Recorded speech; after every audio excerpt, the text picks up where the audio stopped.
Planeta Verde, Planeta Verde, Planeta Verde, Podcast Planeta Verde. Oi pessoal, sejam muito bem-vindos ao Planeta Verde, o podcast que fala sobre meio ambiente, sustentabilidade, preservação da natureza, reciclagem e muito mais. E como ninguém protege o que não conhece, aqui a gente acredita que o primeiro passo é informar para depois agir.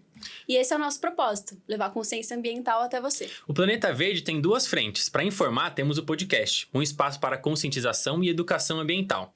E para nós agirmos, não ficaremos só dentro do estúdio, né? A gente vai plantar 1000 árvores por mês. Esse é o nosso principal objetivo.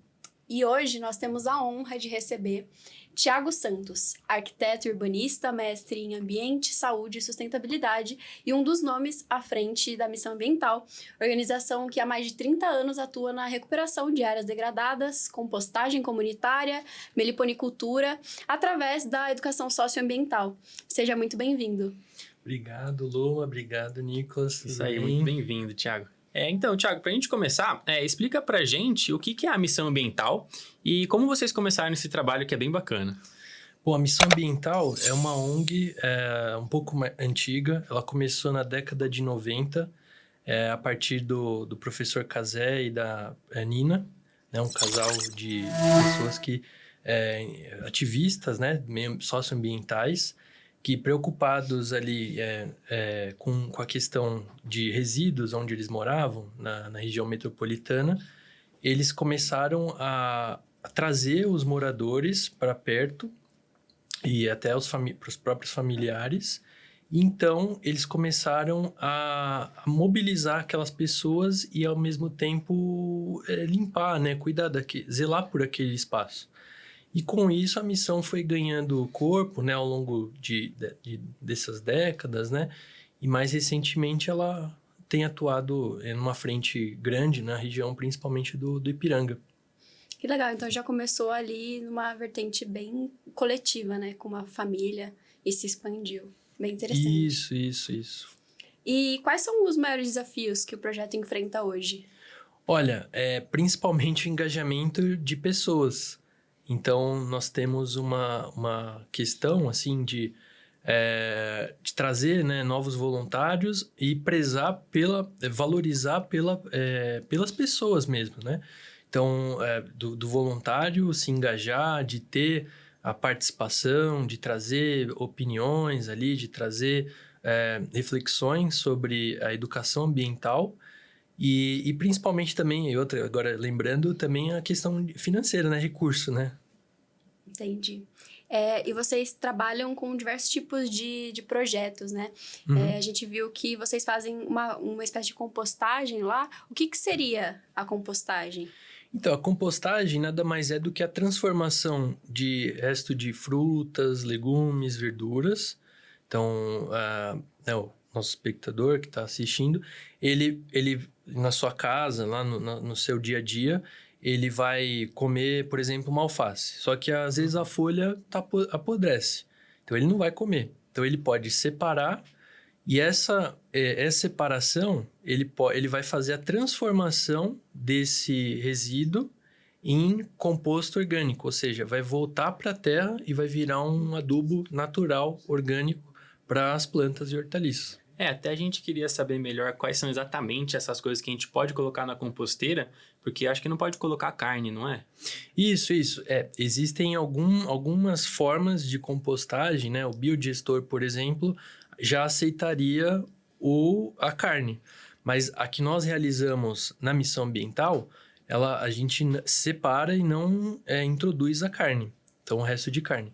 Então, nesse caso, a gente recebe frutas, os legumes e as verduras, né? Que a gente fala que é o FLV. E é uma sigla, né? Para facilitar. Legal, não sabia que tinha. E aí, então, a gente separa e realiza isso. Também aceitamos borra de café, o saquinho, né? Ali o próprio pozinho, o próprio filtro do café. O filtro também? O filtro também. Casca de ovo, o sachê de chá também a gente realiza, a gente pode separar. Grãos não cozidos, então feijão que você às vezes... Aquele que a gente separa, que tá mais feinho, pode ir também. Pode. E também aquele rolinho de papel higiênico.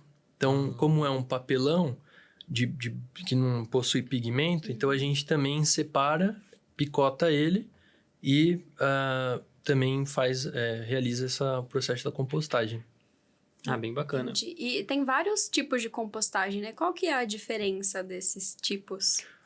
Eu gosto de brincar que eu falo assim, a compostagem a gente só foi adaptando, né? Para nossa necessidade no meio urbano. Uhum. Mas eu gosto de trazer o exemplo, né? Se a gente for pensar, né? Você aí que gosta de comer uma fruta, alguma coisa assim. Então, vamos imaginar uma goiabeira, né? Que talvez é uma fruta que todo mundo conhece. Então, uma goiabeira, ela tá no pé, lá deu o período dela de frutificação. Uma parte a gente consome, a outra, os pássaros, né? Outros animais vão lá e consomem. E uma outra porção apodrece. Ninguém mexe, o vento bate ali, chuva, ele cai. Às vezes fica até ali com vários mosquitos juntando um monte de... Isso, exatamente. de fruta. E aí ele acaba caindo e ficando ali no contato com o solo ou canteiro, né, que a árvore se encontra. E com isso vai vir outros bichos, micro-organismos. Então vai vir o tatu-bola, minhoca... E também o processo, né? Vai dar uma ventania, vai cair, vai ter chuva. A própria folha, ela vai ter o processo dela de secar.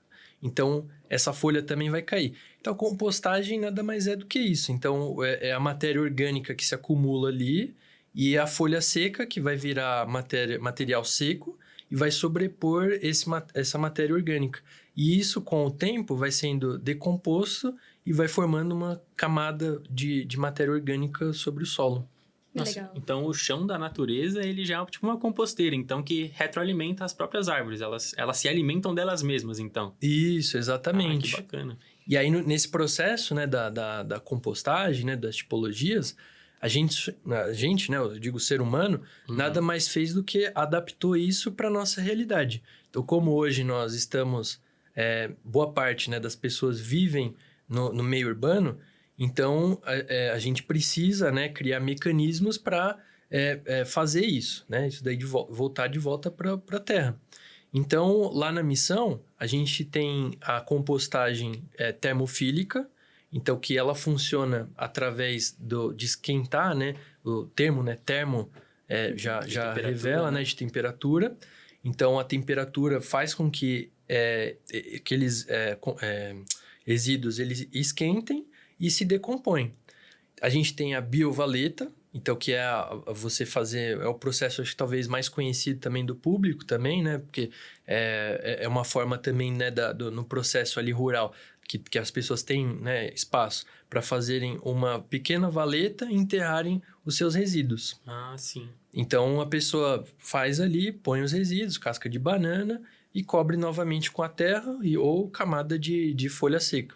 Uhum. Então, a gente lá também faz isso. A gente tem o minhocário, que aí é o processo de você colocar, trabalhar com as minhocas, né? São minhocas californianas, então é uma minhoca específica né? para trabalhar a compostagem. Então, não é aquela minhoca de jardim que a gente encontra, né? Uhum. E, geralmente a gente pega, ela fica se debruçando ali, ela é bem ágil, né?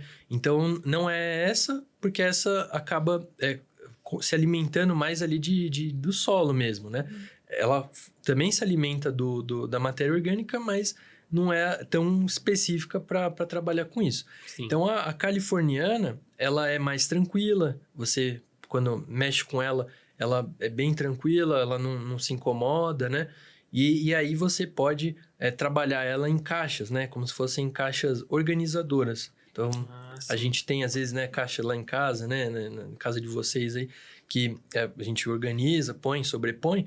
Então, pensando num apartamento, por exemplo, né? Que as pessoas têm ali um espaço de área de serviço, né? Uma área um pouco menor. Você consegue ir sobrepondo e fazendo esse mesmo processo da compostagem. E também, desculpa, tem também da mosca soldado negro, que a gente, acho que talvez esse seja um pouquinho menos conhecido do público, Sim. porque é uma mosca aqui da região da América do Sul, né, América Central também, que ela colabora com a decomposição e ela faz a decomposição do resto de matéria orgânica também. Caramba. É a larva da mosca que faz esse processo. Isso. A mosca, ela deposita, né, a larva, e a larva que ajuda a decompor. Você tinha falado da compostagem em casa. Para o pessoal de casa que quer começar a fazer esse reaproveitamento do lixo orgânico, quais são os materiais, assim, pensando em algo mais sustentável, no reuso de coisas, assim, do nosso dia a dia, que daria para fazer uma composteira? Geralmente, né, padaria, o pessoal às vezes descarta ali um balde, né, de manteiga. Então, também é uma forma, né, da gente poder, né, reutilizar esses baldes, ou às vezes quem tem balde mesmo de roupa, né, de lavar roupa, alguma coisa assim para água, né, pode também utilizar. Até, se a gente for olhar numa escala até micro, né, aqueles potes de sorvete também. Dá pra fazer no pote de sorvete. Legal. Mas assim, aí a pessoa que for fazer, né, ela vai sentir ali a sua necessidade, porque às vezes... uma pessoa produz menos que uma... Casa com 5 pessoas. Exatamente. Então, às vezes você produz bastante, então você vai precisar de um recipiente um pouco maior. Então, é uma forma, né, de você utilizar, e aí você vai precisar de uma torneirinha, essas torneirinhas de filtro mesmo de água, ajudam, né? Porque você coleta o biofertilizante, né? Popularmente também conhecido como chorume, né? Uhum. Mas é um material rico em nutriente, que ele se acumula ali na primeira caixa. E aí você precisa de uma furadeira para fazer os furos, né? Transpassar a minhoca, o próprio líquido, né? Que vai escorrendo de uma caixa para outra. Você falou sobre o chorume, tem bastante gente que confunde o chorume do lixo normal, né, que a gente só junta, e da compostagem. Você pode explicar para o pessoal a diferença? Sim. O termo, né, chorume virou um termo pejorativo, né? Sim, então as pessoas acabam sempre assimilando esse termo com aqueles de lixão. Então, mas o chorume, ele pode ser visto também como algo bom. Por quê? Porque o do aterro, ou do lixão, ele é um líquido que ele está misturado junto com pilha, telha de amianto, plástico, outros bichos, né, que estão se decompondo ali, até mesmo né, outras coisas ali que se misturam no lixão, no aterro sanitário. Uma mistura de resíduo, né? Isso, e até que substâncias que são prejudiciais para a saúde humana. Agora, o biofertilizante, quando você sabe que aquele resíduo ele está num ambiente controlado, que você está colocando no minhocário, por exemplo, casca de banana, casca de alface, couve, sei lá, pepino, coisa assim. Sim. Então, você sabe que ali é de origem vegetal. Então, não vai ter nenhum risco de contaminação e risco de pôr risco à saúde humana. Uhum. Então, você consegue... Ele é forte. Tanto de um quanto de outro, ele é uma substância forte. Então, ele precisa ser diluído. Mas ele é um material que colabora com o processo aí ambiental. E qual que é essa proporção que a gente precisa diluir para poder utilizar? Porque esse é um biofertilizante, então a gente pode colocar nas plantas. Uhum. A gente dilui em quanto e joga na terra, tem que borrifar na folha. Como é que é esse processo para utilizar isso, né? Porque às vezes a gente começa uma compostagem em casa, começa a ter um monte de biofertilizante pra gente poder... O que a gente faz com isso? Então, a proporção é uma parte, então, do biofertilizante para 10 de água. Então, olhando assim em proporção, a gente pode pegar 100 ml de biofertilizante para 1 litro ou 1000 ml de água. Então, ele vai... É um líquido escuro que você, ao diluir na água, ele vai ficando mais clarinho. Entendi. E aí você consegue colocar nas plantas, nas hortaliças, né, ali no pé da hortaliça, e também, como você falou, nas folhas, nas folhagens. Tem algumas plantas que elas conseguem absorver os nutrientes pela própria folha ou pelo caule, né? E tem, tipo, um horário específico para colocar nas plantas? Assim, eu gosto de borrifar, eu gosto de fazer isso pela manhã, né? Porque é o período ali da evapotranspiração também.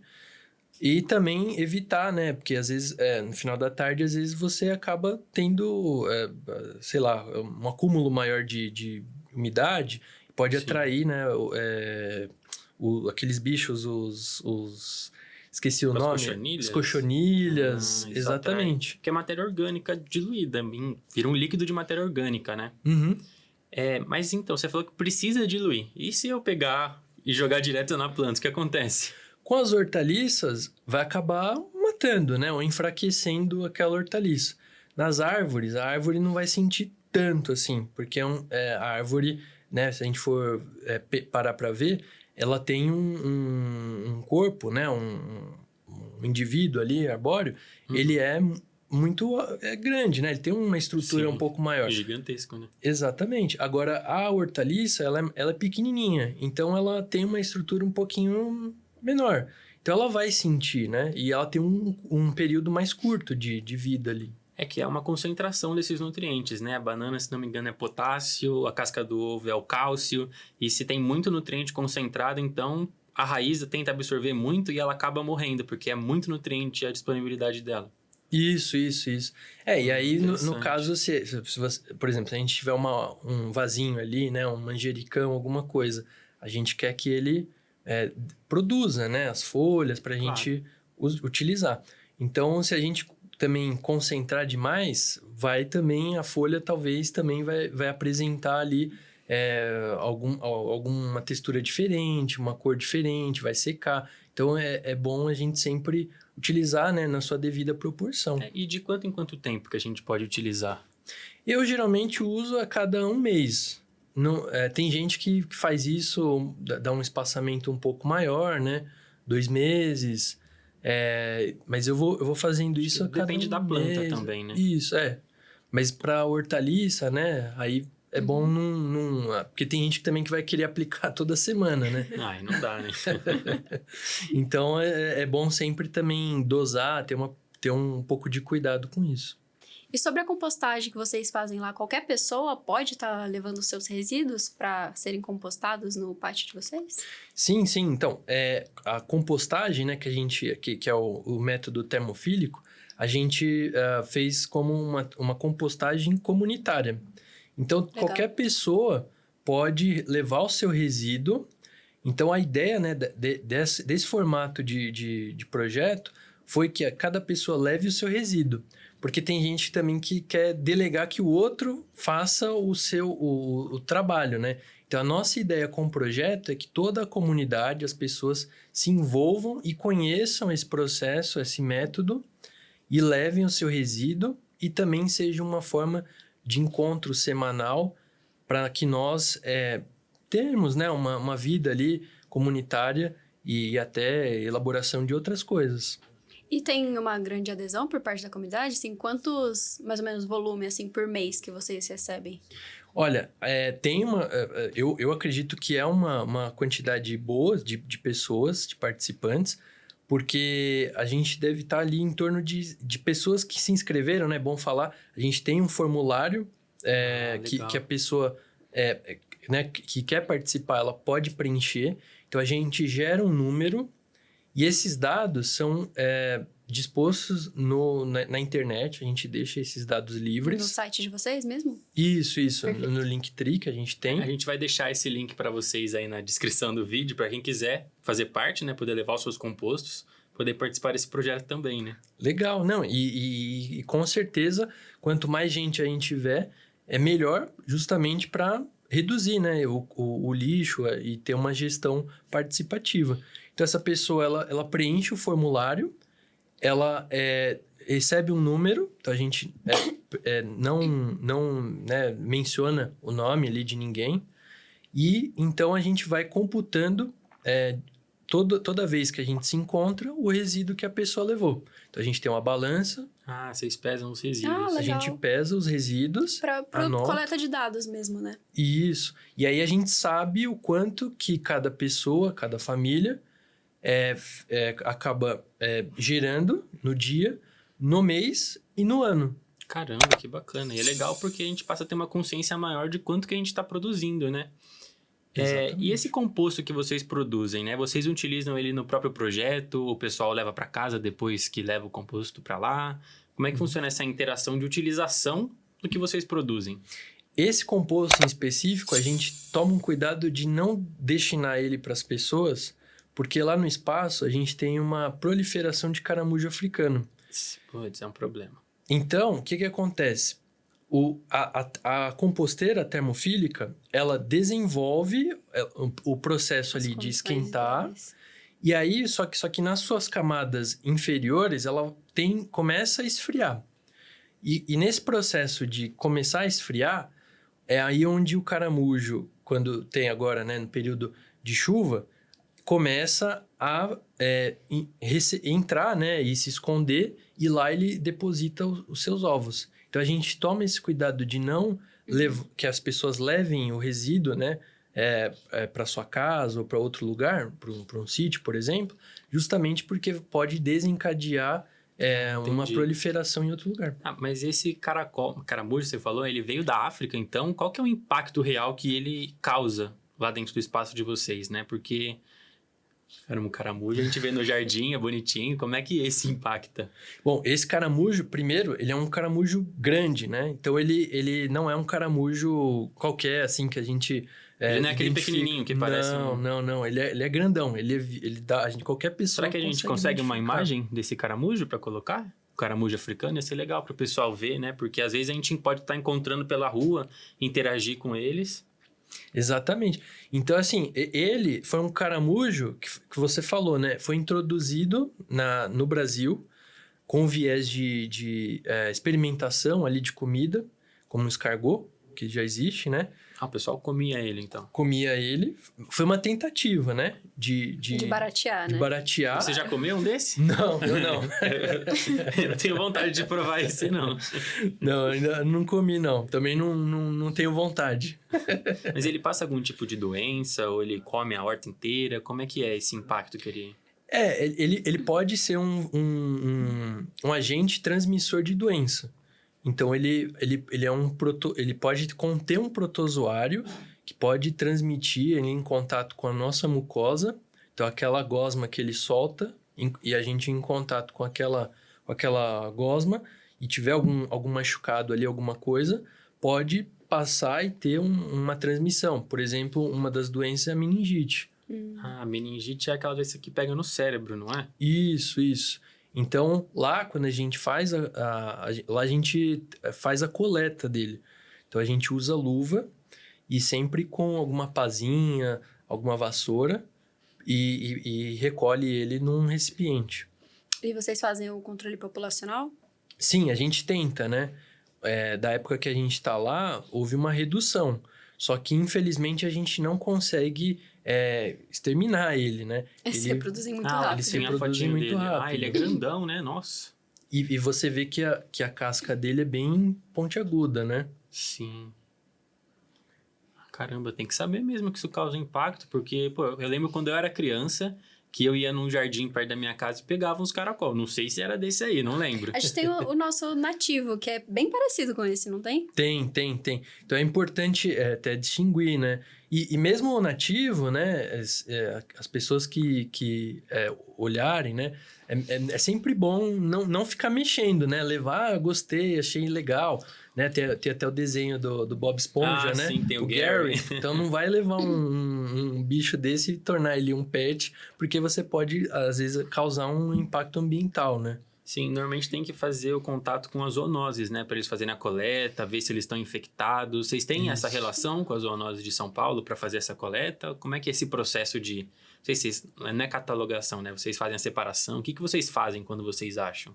Então, a gente acaba matando eles, né? Infelizmente, não tem outro jeito, né? Até porque a gente não tem um predador natural aqui que faça esse tipo de controle. A gente chama, né, de controle populacional, né? Porque ele pode impactar diretamente na nossa vida, né? Uhum.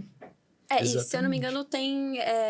o próprio governo é permitido pelo próprio governo fazer o controle populacional dessa espécie que tá sim, no Brasil desencadeou, inteiro. né? Então, mas lá a gente não tem, né, esse contato com as zoonoses. O Cazé, né, que é o presidente da ONG, ele até uma vez tentou levar isso na subprefeitura, mas a gente não teve um apoio, né, da sub ali e também das zoonoses para ter esse cuidado.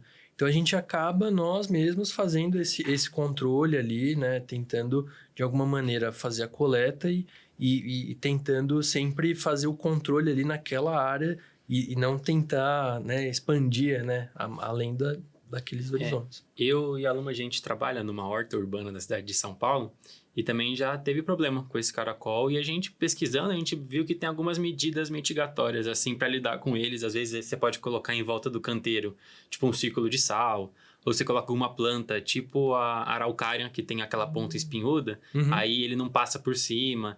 Então, a gente consegue meio que cercar ele e impedir que ele chegue nas plantas, né? Porque eles comem hortaliças, né? Sim, sim. Mas lá na missão a gente tem até a paineira, tem o jaracatiá que possui, né? O tronco, né? Com espinhos, né? Digamos assim. Mas mesmo assim a gente já viu ele subir.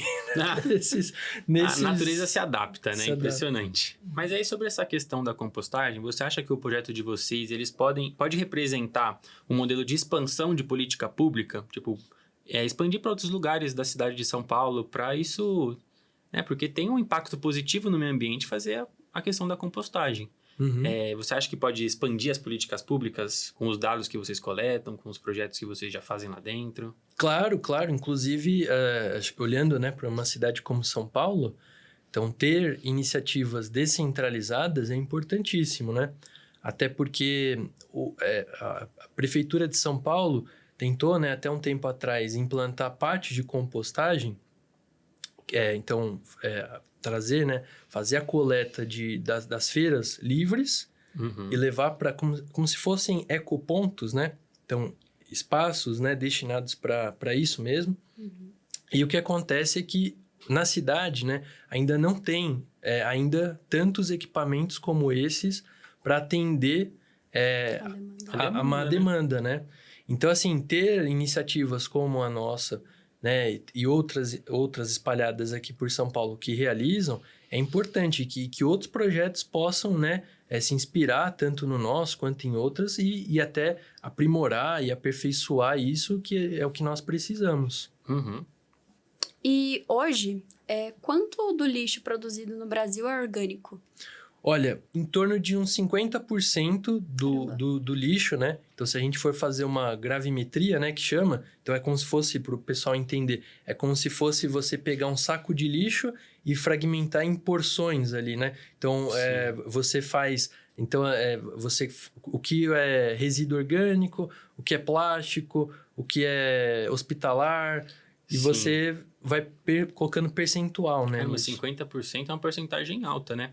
Aí você falou que tem, então, esse resíduo orgânico e também tem o sólido, tem o rejeito. Qual que é a diferença do resíduo orgânico para o resíduo sólido, né? Para o pessoal que está em casa também saber diferenciar qual o tipo de lixo que eles produzem em casa, né? Então, o resíduo sólido pode ser, por exemplo, a garrafinha que a gente toma, né?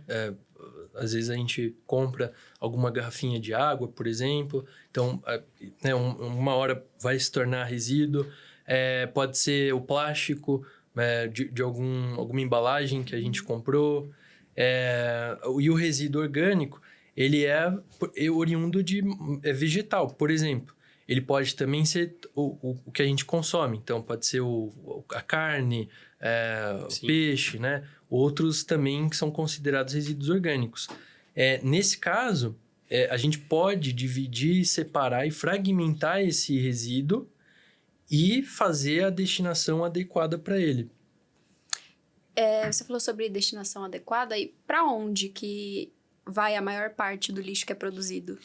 Hoje, infelizmente, tem ido para aterro. Então, a gente tem, né, uma porcentagem de resíduo que vão, né, que voltam, né, se tornam recicláveis. Então, hoje a gente tem, né, mencionei, né, as garrafas, né, PET, os plásticos de alta densidade, PP, né, que são as tampinhas também, né, tem iniciativas, outras ONGs que coletam, né, revertem para cadeira de roda e por aí vai. Só que a maioria ainda, infelizmente, vai para aterro. Então, assim como hoje que a gente tem sofrido, né, uma crise hídrica, então os nossos reservatórios de água estão em níveis abaixo, né, do que a gente costuma ver por conta da falta de chuva. Sim. O nosso resíduo, imagina uma cidade como São Paulo, que é enorme, imagina o quanto que não é produzido por dia, né? Então, esse resíduo, ele vai sendo coletado e imagina, se você parar para pensar, né, o quanto que você aí de casa faz, né, recolhe aí do seu lixo diariamente. Então, imagina multiplicar isso no seu bairro, no seu condomínio, né? Então, imagina isso para sua região, Zona Sul, Zona Leste, Zona Norte, e agora em escala de cidade. Então, é muita coisa. Então, esse resíduo acaba indo para aterro.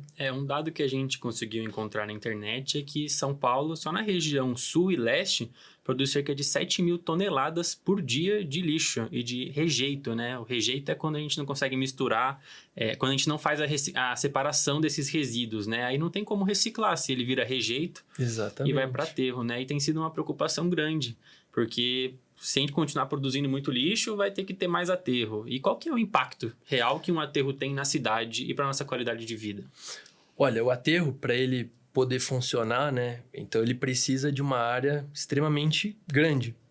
E isso... Os 7 mil toneladas Exatamente. E ele tem um controle. Então, ele é feito, né, em camadas de impermeabilização, né? Então, a gente falou do chorume, né? Uhum. Então, você precisa ter um controle. Nossa, imagina quanto o chorume gera 7 mil toneladas de lixo por dia no aterro. Pois é. Então, tem alguma lei que garante que tem que ter uma impermeabilização ou alguma medida mitigatória para reduzir os danos? A gente tem, né, a Política Nacional de Resíduos Sólidos, que desde 2012... 2010, 2012, ela foi implantada e que estabelece a extinção de lixão. Mas hoje a gente sabe que ainda existem, né? Sim. Não aqui em São Paulo, mas em outros lugares afora do Brasil, a gente sabe que ainda existem lixão, né? Que é o descarte ilegal, é o acúmulo ilegal desse lixo, né? Sem nenhum tipo de preocupação com essa lei de resíduos sólidos, né? Exato. Imagina quanta área também que deve ter isso e a gente não sabe, De forma clandestina, por causa de infraestrutura, né? Se você não tem infraestrutura para saneamento, você vai ter para coleta de lixo? Não tem. Vai, Nossa, me preocupa pensar na saúde dos lençóis freáticos, né? Porque se esse líquido de metais pesados, lixo orgânico, plástico misturado vai para o lençol freático, isso alimenta a cidade inteira, né? E aí, né, o impacto que isso gera, né, para um aterro, você precisa, né? Então, imagina a cidade de São Paulo, né? A gente tem uma cidade extremamente povoada, né?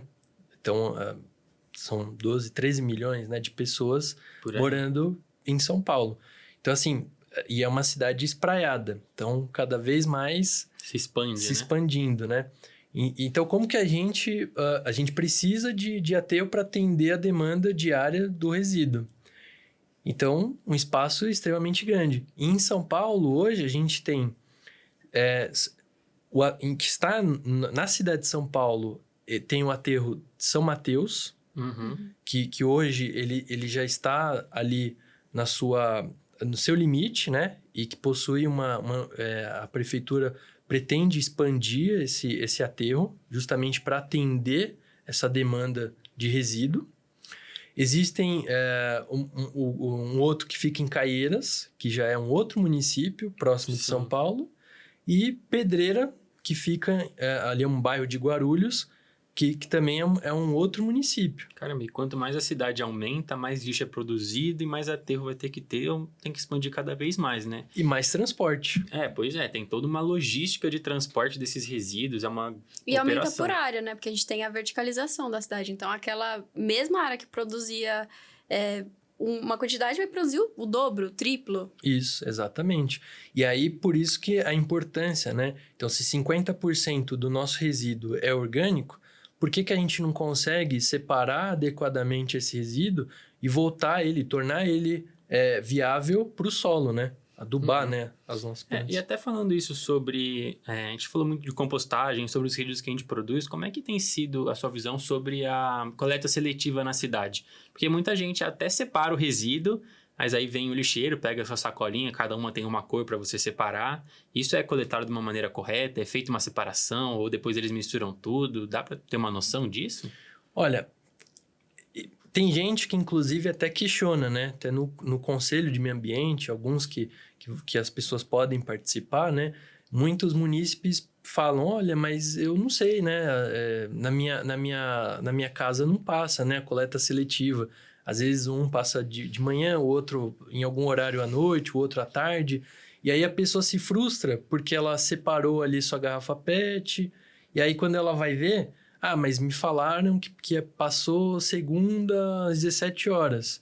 Só que o pessoal lá da equipe de limpeza não fez isso. Então a pessoa acaba se frustrando muito com isso. Sim. E às vezes desestimula ela até de separar. Então, hoje, né, eu acho que o que falta não é a parte operacional, mas sim a parte de informar e comunicar à população a forma adequada de fazer e mostrar se realmente como é feito. Porque senão você acaba desencorajando as pessoas a separarem o seu resíduo. 100%. E hoje a gente tem também... por trás da reciclagem, história de vida, né? A gente tem muitas pessoas, a gente tem os catadores de recicláveis e eles acabam se tornando parte essencial dessa gestão de resíduos, né? Sim. Na sua visão, o que falta para o trabalho dessas pessoas ser tratado com mais dignidade como uma política pública, né? Sim. Primeiro, né, trazer eles de um trabalho informal para um trabalho formal, eles precisam ser reconhecidos, né? É um trabalho difícil, porque imagina você trabalhando com materiais cortantes, alumínio, né, que corta. Você precisa dar uma infraestrutura ali, um lugar adequado para eles trabalharem, EPI, exatamente. Normalmente são carroças improvisadas que eles utilizam para coletar, também uma carroça que consiga suportar. E peso, né? Exatamente. Pontos de coleta, talvez. E reconhecer, né? E é um trabalho que hoje, né? A gente falou dos aterros, mas o lixo, né? Para quem não conhece, o lixo aí da sua casa, que o caminhão pega, ele não pega e leva direto para o aterro. Ele vai para uma área intermediária que chama de transbordo. Então, essa área de transbordo é uma área que em São Paulo a gente tem algumas, inclusive no Ipiranga existe uma área de transbordo. Então, esse lixo, né? O caminhão de lixo leva esse resíduo para essa área de transbordo e lá eles fazem a separação.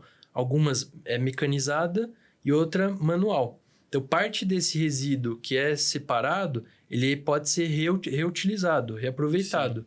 Agora, o que não consegue, ele é descartado, ele vai para o aterro. Ele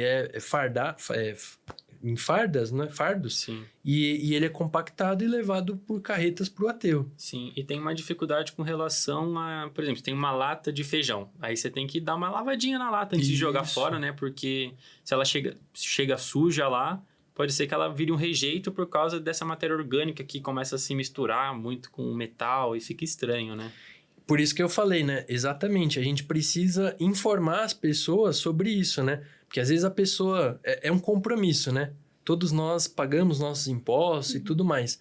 E assim como a gente faz isso, lavar o seu resíduo é também uma obrigação da pessoa dar uma destinação para esse resíduo de forma adequada. Então, toda essa cadeia, ela precisa estar em perfeita... funcionamento para que o resíduo, lá no fim, ele possa ser reutilizado, recuperado, né? Então, exatamente, a gente precisa E é uma questão da população, que nem se fala assim, paga o meu imposto, então tem que ser separado, mas tipo, tem que ter a sua parte nesse processo, porque senão a engrenagem não roda, né? Isso. Então, tem uma responsabilidade do cidadão com relação aos seus resíduos. Isso tem que ser muito mais divulgado, né? São os direitos e deveres, né? O direito de você ter essa estrutura que o Estado devia educar a população, né? E o dever de cumprir. Só como você vai cumprir se você não conhece? E é até aquela questão que a gente falou sobre o aterro, que tá em expansão. Tá em expansão, por que a gente não, ao invés de ampliar cada vez mais, a gente já não começa hoje a trabalhar medidas educacionais para tentar reduzir, destinar o lixo corretamente? Isso, e fazer com que a vida útil do aterro possa ser maior, né? E aí sim, aí a gente tem os rejeitos, né? O nome mesmo já diz, e aí que não tem muito o que fazer, né? Hoje a gente tem também, né? Só entrando um pouco, a gente houve, né, a proibição da comercialização de telha de amianto, só sim. que muitas casas antigas ainda possuem, né? A caixa d'água ali de amianto. Então, o que fazer com aquilo? A pessoa vai trocar, correto, né? Exatamente. E aí não tem jeito. A pessoa leva e vai pro aterro. Tá certo. Agora, mudando mais ou menos de assunto, né? Com relação à omissão ambiental, também falando sobre reciclagem, resíduos, compostagem, vocês fazem pesquisa científica, né? E em cima desses dados que vocês coletam, quais são os resultados que vocês conseguem com esse monitoramento? Olha, hoje a gente implantou esse projeto, né, da compostagem, por exemplo, em 2023. De lá para cá, hoje 2025, já são 10 toneladas de resíduos orgânicos que foram compostados, né? Então, deixados de ir para aterro, e tudo oriundo dos voluntários, né? Dos participantes, levarem o seu resíduo para lá. Então, é claro, se a gente for olhar numa escala de 2 anos para uma iniciativa, né, que foi crescendo ao longo do tempo, é pouco. Mas se a gente for parar para olhar o quanto que isso faz diferença em escala de cidade, é muito. Sim. Então, se tivesse uma missão ambiental em cada canto da cidade, quanto que a gente não ia... Pois é. Deixar de produzir quantidade para aterro para virar adubo. Caramba. Exatamente. Bem legal. E vocês também têm outras atividades que vocês fazem dentro da missão ambiental, né? Eu vi que além da compostagem, vocês também fazem a captação de água da chuva, vocês têm uma hortinha. Como que começaram todos esses projetos? Olha, o nosso viés mesmo da missão ambiental foi estruturar a educação ambiental, né? Então, o nome mesmo já até combina. Então, com isso, a gente foi estruturando. Então, tudo é um ciclo. Então, se a gente não consegue falar de compostagem e não falar de horta, falar de tempero, de planta, né? De alimentação. Então, isso foi um viés, né, pra gente. E lá também a gente parte muito da premissa do que reutilizar. Então, a nossa horta mesmo, ela foi feita de material que foi descartado. Então, lá existe uma horta suspensa, que ela é estruturada em caixas de isopor, de peixes, né? E pallets. Então, as mesas que nós elevamos, né, para inserir essas caixas, foram de pallets também que foram descartados e a gente tornou ela uma mesa. Legal. Aí a gente tem as orquídeas. Orquídeas que também foram, uma hora foram descartes. Então, as pessoas tinham a orquídea ali, mas por algum motivo não deu mais o pendão floral, né? A pessoa largou mão de cuidar daquela orquídea. Então, ela descarta. Então, você vê em caçamba, né? Pessoas que descartam essas orquídeas.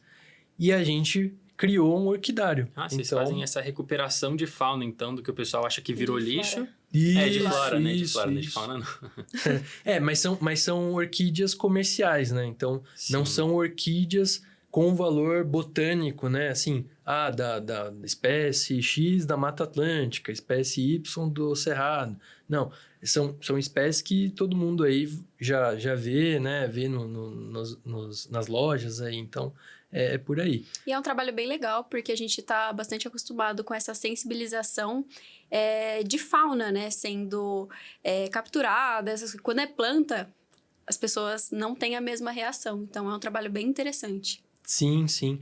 E aí, né, fechando, né? Então, a captação de água de chuva para abastecer a horta, né? Então, a horta precisa de água para poder utilizar. E hoje, né, a água é ouro, né? Porque com a nossa escassez, né, que a gente tem passado, então a gente precisa coletar e armazenar essa água de uma forma adequada também para não desenvolver outros problemas.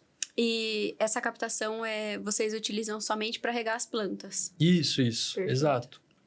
A gente faz isso inclusive até os vizinhos emprestam, né, a sua calha ali para a gente poder fazer o desvio ali daquela água e armazenar em bombonas. Legal. Ah, que legal. E o Missão Ambiental, muitas das estruturas lá dentro são todas de materiais recicláveis, né? Como é que o pessoal reage a ver? Eu vi que a cozinha de vocês foi toda feita com material reutilizado, as estruturas lá dentro, vocês utilizam pneus, utilizam as caixas. Uhum. Tem um impacto bacana na comunidade em volta?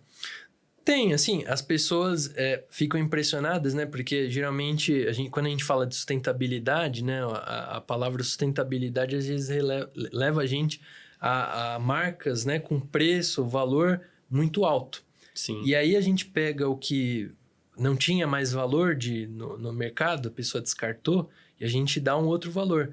Então, um exemplo também, né? Além desse que vocês falaram, tem também, uma vez uma pessoa foi fazer uma obra e era uma casa antiga, então eram aqueles tijolinhos pequenos, né, de casa antiga, Uhum. e a pessoa ficou um pouco assim, poxa, eu vou descartar isso, né, vou tornar isso um entulho? Não. Ela acionou a gente, perguntou se a gente queria. Então, a gente recolheu, né? A pessoa levou para o espaço e a gente deu essa destinação, deu outra destinação que foi estruturar em canteiros. A gente foi fazendo como se fosse uma mini parede ali, mureta, Uhum. e tornou aquilo um canteiro para taioba, para que legal. bromélias, Muito outras legal. coisas. Vocês recebem esses materiais? A pessoa entra em contato? Eu tenho tal coisa. Entra em contato com vocês conseguem receber? Sim, a gente avalia primeiro, Uhum. né? Se realmente a gente precisa daquilo. Porque às vezes a pessoa também quer doar e às vezes doa uma coisa em mau estado. Então, assim, não tem também como a gente receber. Então, é mais fácil ela descartar, né? A gente vai intermediar Na ali... medida do possível. Então, se a gente vê que tem uma finalidade para a gente utilizar, a gente recebe. Então, sim. Ah, bacana. E dentro do projeto, além de tudo isso que vocês já fazem, vocês também cuidam das nossas abelhas nativas, né? Como que é esse projeto desse meliponário? Olha, o meliponário, a gente estruturou ele, a gente tem as abelhas nativas em caixas de abelhas, né? Modelo INPA, né? Que é um padrão ali feito pela Federal do Amazonas. Mas a gente tem as abelhas que elas mesmas fizeram o seu ninho em muro, em oco de árvore. Normalmente é as jataís que aparecem bastante, né? Isso. A nossa queridinha aí do Brasil. Tem também as arapuás. Então, a gente tem a arapuá que ela tá numa forquilha, que ela desenvolveu ali um enxame ali. Mas, então, a gente preserva, né? E tenta, então, através de plantas, de flores, né? Hortaliças... também que dão, né? O manjericão, né? Atrai bastante abelha. Uhum. Então, a gente, além disso, torna, né? Um pasto para as abelhas também.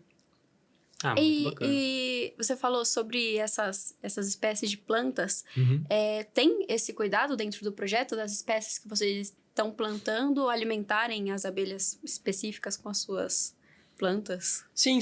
A gente tenta sempre olhar para espécies nativas, hortaliças ali também, né? Que às vezes a gente olha que se dá melhor. Algumas espécies às vezes são mais tóxicas, né? Às vezes não para a gente, mas para as abelhas são tóxicas, né? Então a gente tem esse cuidado sim. E também... às vezes também separar um pouco, né? Porque a gente também já teve proliferação de borboletas, muitas casulos que foram comendo depois ali as hortaliças. Né? Então, a gente tenta também dar uma equilibrada nisso para poder também, né? Poder usar Tem que deixar algumas lagartas lá, mas também tirar de alguns outros lugares, né? Exatamente. Agora, falando assim, ainda dentro do Missão Ambiental, tem diversos projetos que acontecem lá dentro, e uma das atividades que a gente viu que vocês fazem é o monitoramento do córrego que passa dentro desse espaço. Uhum. Até a gente queria entender como é que é esse local em si, porque tem muitas plantas, tem um rio que passa no meio, Como é que é essa interação de vocês com o local, com a ideia de onde plantar, da onde olhar a água que passa, como é que é essa medição? Como é que funciona isso? Então, o córrego, hoje, ele é canalizado. O córrego chama São José, que deu origem ao bairro, né, lá de São José. E ele é um afluente do córrego Ipiranga. Hoje, ele apenas se desperta quando ele é um canhão de água. Então, as pessoas lavam ali a sua calçada, né, alguma coisa assim, bombeamento ali do lençol freático, né, dos prédios. Então, ele aparece nesse momento. Só que embaixo, mais ao fundo, ele existe. Ele tá ali. Mas o que a gente vê é apenas essa parte, digamos assim, humana, né? Que a gente... Das ações humanas. Sim. E a gente fez, né, esse monitoramento porque a gente percebeu que ali existem casas rente à missão ambiental e o que acontece é que as pessoas acabam descartando muito entulho, muito lixo, né? Até mesmo do processo ali da construção mesmo das casas. E até hoje, né? Eu mesmo já presenciei vizinho jogando coisas pelo muro dele ali, né?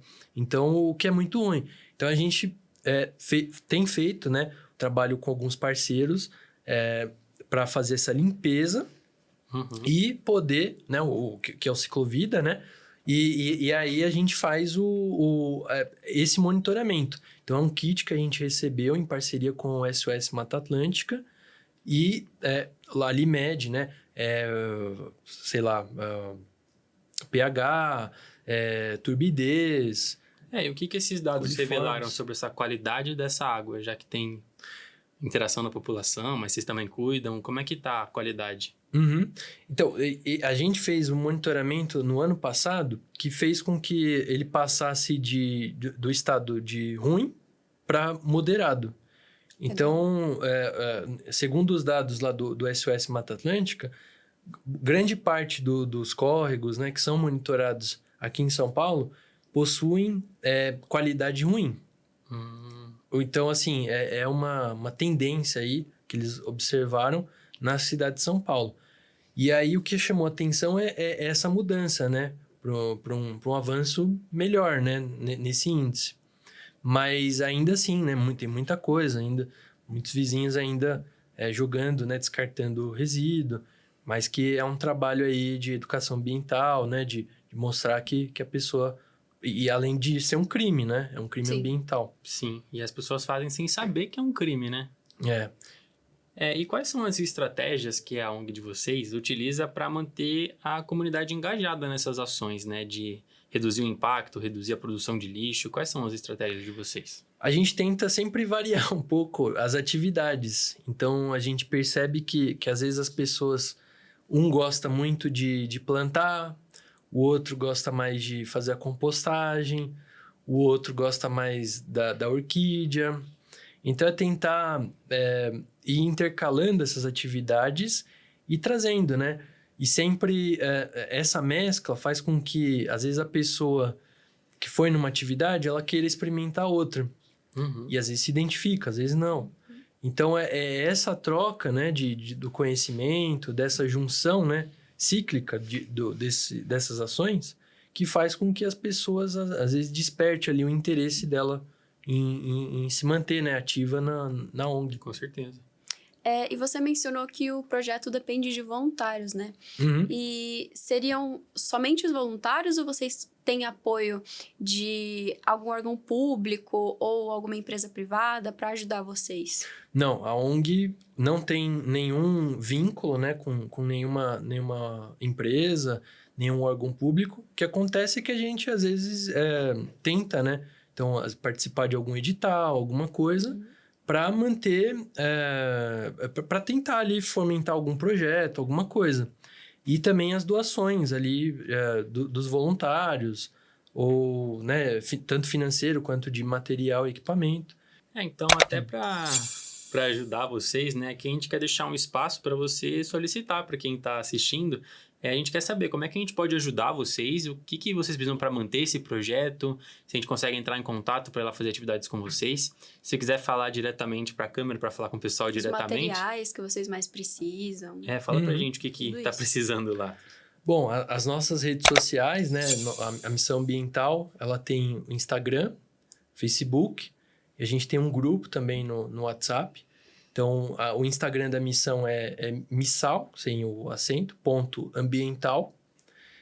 O Facebook é missãoambiental.org. Quem quiser entrar em contato pode mandar uma mensagem por direct ou o inbox, né, pelo Facebook. Nós precisamos, né, muito de mão de obra, pessoas engajadas, interessadas, que queiram demonstrar. Às vezes a pessoa tem uma habilidade, quer fazer alguma coisa específica, né? Gosta de mexer com madeira, marcenaria, por exemplo, tem vocação para cuidar das abelhas, ou então a pessoa às vezes não sabe nada, ela quer aprender. Então, ela também é bem-vinda. E às vezes a gente recebe também, né, crianças, né, projetos de escolas. Estamos abertos também a empresas que queiram também ajudar a gente. Então, é uma oportunidade ali de fomentar todos os setores, né? Tanto órgão público, empresas, né? E nossa ideia justamente, como o Cazé gosta de falar, é trabalhar toda a comunidade de vida na Terra. Que coisa boa, né?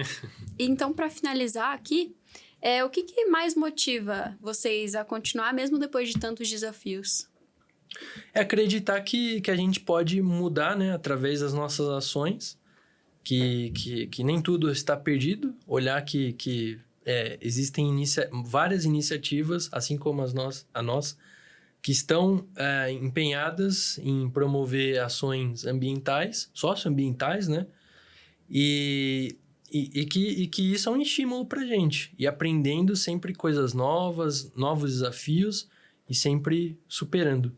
Que legal. E dentro desse projeto da Missão Ambiental, o que mais te impactou pessoalmente? O que você viu que deu um resultado que foi gratificante para você? Olha, a transformação do espaço, que era esse que a gente tem a sede, era um espaço de descarte também de lixo, era uma antiga concessionária, e esse espaço possui um ambiente de solo muito compactado, aquele solo arenoso, com muito resto de resíduo ali de carro, peça de carro. Caramba. E que ao longo, né, desses anos foi aproximando de aves, bastante tatu-bola, insetos. Então isso transformou, né, aquele espaço, e isso para mim, de estar lá nesse período, de ver essa transformação. E também das próprias pessoas mudando o seu ponto de vista de algumas coisas, justamente o da compostagem, né? De ouvir algumas pessoas falando, poxa, meu resíduo, hoje eu não consigo ficar sem a compostagem, porque o meu resíduo, metade do meu resíduo, eu sei que vem para cá. Então isso para mim pessoalmente é gratificante. Bem bacana, cara. Que legal. E que recado que você deixaria para pessoas que acabaram de assistir a gente e querem ajudar a construir um futuro mais verde? Primeiro, não desistir, né? A gente hoje bombardeado de várias informações. Eu acho que o pouquinho que você faz importa. Então, tudo aquilo que nós fazemos, seja né, recebendo uma informação, plantando um manjericão na varanda do seu apartamento, ou indo numa ação para conhecer, levando o seu filho para plantar uma árvore, por exemplo. Eu acho que toda essa ação, ela vai reverberar e vai impactar direto ou indiretamente em cada um de nós. Que maravilha. Perfeito. Então, foi um prazer te receber aqui hoje.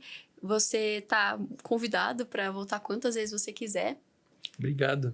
E é isso aí. Para você que acompanhou o projeto de hoje, o episódio de hoje, Não se esquece de seguir a gente nas redes sociais, seguir a gente no Instagram, no YouTube. E também, se você quiser colaborar com o nosso projeto, tem diversas formas. E antes de a gente terminar efetivamente, a gente queria falar para você da nossa iniciativa, que é o nosso Pedágio Verde. É um projeto que a gente tem aqui dentro do programa para a gente conseguir completar a nossa meta de plantar 1.000 árvores por mês. Então, a gente tem aqui um valor de R$20 para uma doação, para comprar uma árvore para o nosso projeto. Então, você fica à vontade, já tem aqui o nosso QR Code. E é muito importante para a gente poder contar com Missão Ambiental para ajudar a gente nesse nosso objetivo que vai acabar beneficiando todo mundo no planeta, né? Vou tirar a foto aqui.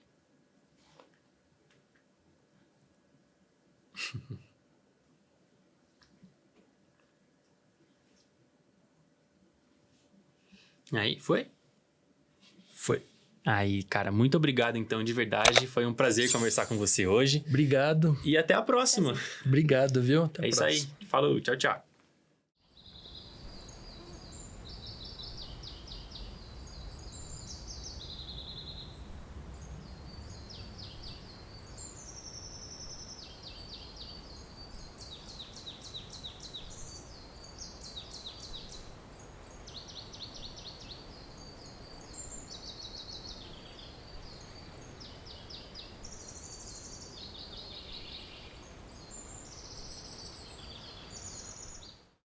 Planeta Verde. Planeta Verde. Planeta Planeta Verde. Verde. Planeta Verde. Podcast Planeta Planeta Verde. Planeta Verde.